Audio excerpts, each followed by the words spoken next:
Tech City PS channel နဲ့ပြန်လည်ကြိုဆိုပါရစေကျွန်တော်ဒီတစ်ခါမျှဝေပေးမှာတော့ကျွန်တော်တို့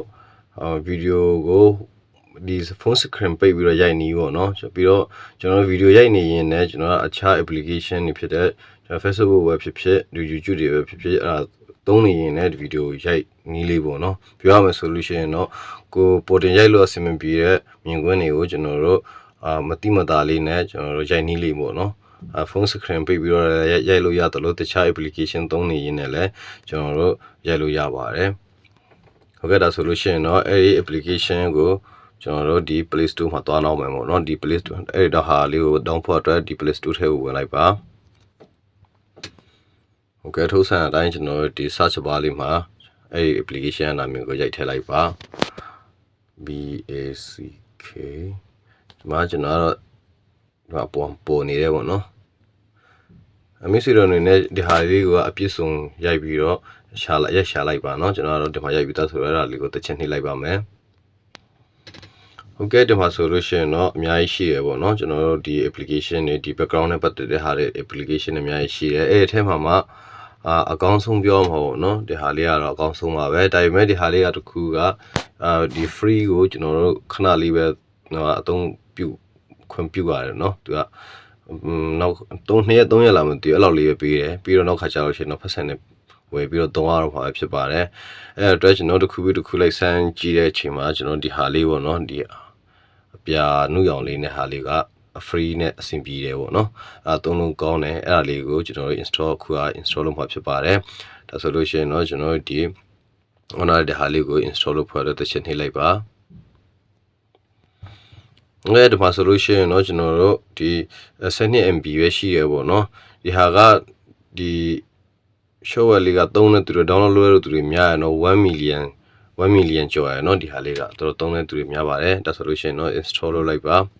ဒီဟာကကျွန်တော်တို့ဒီsite နေတဲ့အတွက် install လုပ်တာလဲခဏလေးနဲ့ပြီးသွားမယ်ပေါ့နော်ပြီးတော့ကျွန်တော်ဒီဟိုအားနေလို့ရှိရင်ပေါ့နော်ဒီ Play Store ထဲက showware လေးတွေကိုရှာပြီးတော့ကိုသဘောကျတဲ့ဟာလေးတွေကိုရှာပြီးတော့ဆန်းသုံးကြည့်ပေါ့နော် free ရတဲ့ဟာလေးတွေဆိုလို့ရှိရင်တော့ဆန်းသုံးပြီးတော့ကျွန်တော်ကိုယ်နဲ့အဆင်ပြေမဲ့ဟာတွေ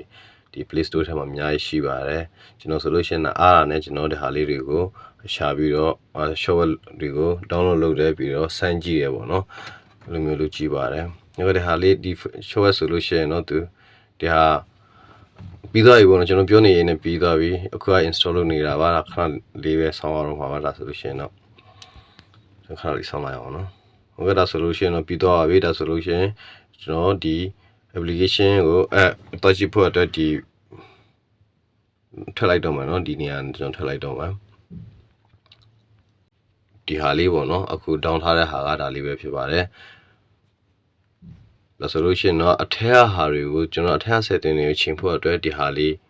ဒီနေရာလေးကိုတစ်ချက်နှိပ်ပေးလိုက်ဒီ showware လေးကိုတစ်ချက်နှိပ်ပေးလိုက်ပါသူကနှစ်ခုစလုံးတော့ဒီ download တစ်ခါဆွဲလိုက်တာနဲ့ဒီ application နှစ်ခုကိုထည့်ပေးထားခြင်းဖြစ်ပါတယ်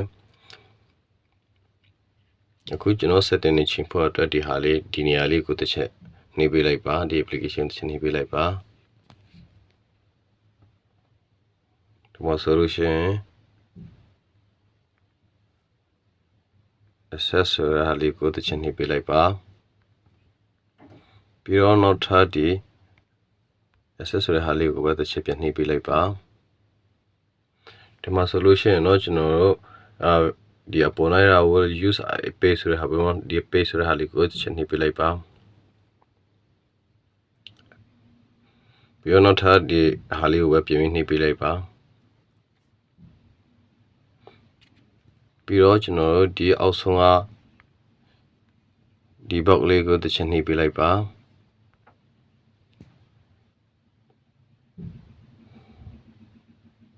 ပြီးတော့ဒီမှာကျွန်တော်တို့အစောနာလေးကကျွန်တော် background video recording ဆိုတဲ့ဟာလေးကိုရှာလိုက်ပါတကယ်တော့အောက်မှာလည်းရှိနေရင်သူတို့အပေါ်မှာလည်းရှိနေပါတယ်ကျွန်တော်အခုကျွန်တော်ဖုန်းထဲမှာဆိုလို့ရှိရင်တော့ဒီမှာအပေါ်ရောက်နေတယ်ပေါ့နော် sorry ဒီမှာအပေါ်ရောက်နေတယ်အဲ့ဒါကိုတစ်ချက်နှိပ်ပေးလိုက်ပါပြီးတော့ကျွန်တော်ဒီနေရာလေးကိုတစ်ချက်နှိပ်ပေးလိုက်ပါအလောင်းရွေးခိုင်းတာပေါ့နော်ဒါဆိုလို့ရှိရင်တော့ကျွန်တော်တို့ဒီ back key လေးနဲ့ နောက်ဆိုလို့ရတယ်လို့ဖုန်းထဲကဘက်ခလုံးလေးနဲ့နောက်ဆိုပေးလိုက်ပါโอเคဒီမှာဆိုလို့ရှိရင်တော့ကျွန်တော်စပြီးတော့ရိုက်မယ်ပေါ့နော်အဲ့ဒီအတွက်ဒီနေရာလေးကိုတစ်ချက်နှိပ်ပေးလိုက်ပါโอเคဒီလိုပေါ်လာပြီဆိုလို့ရှိရင်တော့ကျွန်တော်တို့ဒီနေရာလေး choice story ဆိုတဲ့ဟာလေးကိုကျွန်တော်တစ်ချက်နှိပ်ပေးလိုက်ပါโอเคဒီလိုဆိုလို့ရှိရင်တော့ကျွန်တော်တို့ဒီလိုပေါ်လာလိမ့်မယ်ပေါ့နော်အဲ့ဒီမှာကျွန်တော်တို့ကြိုက်တဲ့ဟာပေါ့ကျွန်တော်တို့ဒီကိုကြိုက်တဲ့နေရာကိုရွေးလို့ရတယ်တကယ်တော့မရွေးချင်ဘူး new folder အသစ်ဖွင့်ချင်တယ်ဆိုလို့ရှိရင်ကျွန်တော်တို့ဒီအပေါ်နားလေးကဒီဟာလေးကိုတစ်ချက်နှိပ်ပေးလိုက်ပါပြီးတော့ဒီမှာကျွန်တော်တို့နာမည်လေးပေးလိုက်ပါ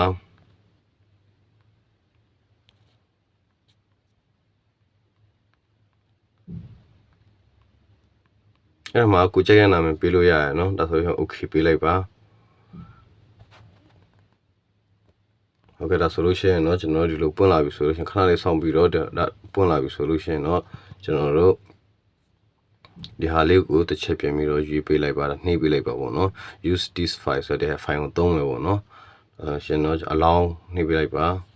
ဟုတ်ကဲ့ဒါဆိုလို့ရှိရင်တော့ကျွန်တော်တို့စပြီးတော့ဗီဒီယိုရိုက်လို့ရပါပြီအဲ့ဒီဗီဒီယိုရိုက်ဖို့အတွက်ကျွန်တော်တို့ဒီနေရာလေးကိုပဲတစ်ချက်ပြင်နှိပ်ပေးလိုက်ပေါ့နော်ဟုတ်ကဲ့ဒီမှာကျွန်တော်တို့ဒီမှာစရိုက်နေပြီပေါ့နော်ဒီမှာစရိုက်နေပြီဒီလိုလေးစရိုက်နေပါပြီပြီးတော့ကျွန်တော်ဒီကအလဲအားနဲ့ထွက်သွားလိုက်မယ်ထွက်လိုက်ပြီးတော့ဒီမှာကျွန်တော်တို့အခုလည်းတော့ short သူကရိုက်နေရယ်နော်ဒီဗီဒီယိုရိုက်နေရယ်ဒီမှာ Facebook ဖွင့်လို့လည်းရတယ်ပြီးတော့ကျွန်တော်တို့ screen ပိတ်လို့လည်းရတယ်เนาะဒါပေမဲ့ကျွန်တော်အခုက recording လုပ်နေတဲ့ဖြစ်တဲ့အတွက်ကျွန်တော် screen တော့ပိတ်မပြတော့ဘူးအားလေးကိုကျွန်တော်တို့ဘက်မှာရိုက်တာကိုပြန်ရက်ချင်တယ်ဆိုလို့ရှိရင်เนาะကျွန်တော်တို့ဒီ application ကိုပဲထပ်ပြီးတော့ဝင်လိုက်ပါအားလေးကိုတစ်ချက်နှိပ်ပြီးတော့ကျွန်တော်တို့ဒီဟာလေးပေါ့เนาะဒီနေရာလေးကိုတစ်ချက်နှိပ်ပြလိုက်ပါဒါဆိုလို့ရှိရင်တော့ရက်သွားပြီပေါ့နော်ဒါဆိုလို့ရှိရင်တော့ရက်သွားပါပြီဟုတ်ကဲ့ဒါဆိုလို့ရှိရင်တော့အခုကျွန်တော်ရိုက်ထားတဲ့ဗီဒီယိုလေးကိုတစ်ချက်သွားကြည့်မယ်ပေါ့နော်အဲ့ဒါဘယ်မှာဝင်မလဲဆိုလို့ရှိရင်တော့ကျွန်တော်တို့ကိုယ့် file manager ပေါ့ဟာဒီ sorry ဘယ်လိုဟာလဲဟောဒီမှာကျွန်တော်တို့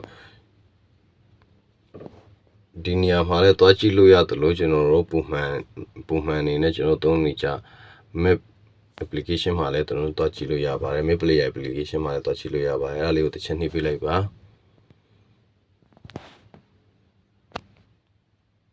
โอเคဒီမှာကျွန်တော်တို့ဒီ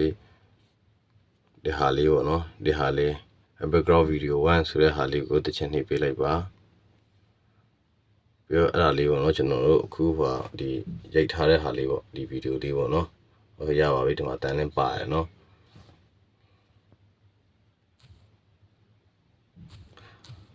ဟုတ်ကဲ့ပါအခုလိုမျိုးဒီဗီဒီယိုလေးကိုကြည့်ပြီးတော့အစနဲ့အဆုံးထိကိုယ်တိုင်လိုက်လို့ကြည့်ပါဟုတ်ကဲ့အခုလို့ကျွန်တော်ဗီဒီယိုကိုအစနဲ့အဆုံးထိကြည့်ပေးရတဲ့အတွက်အများကြီးကျေးဇူးတင်ပါတယ်ကျွန်တော်ရဲ့ဒီ channel လေးကိုလည်း subscribe လေးလုပ်ပြီးတော့ကြဖို့အတွက်ရောက်စီတိုင်းကိုတောင်းဆိုချင်ပါတယ်အားလုံးကျေးဇူးတင်ပါတယ်နောက်ဗီဒီယိုမှာပြန်တွေ့ကြပါမယ်ခင်ဗျာ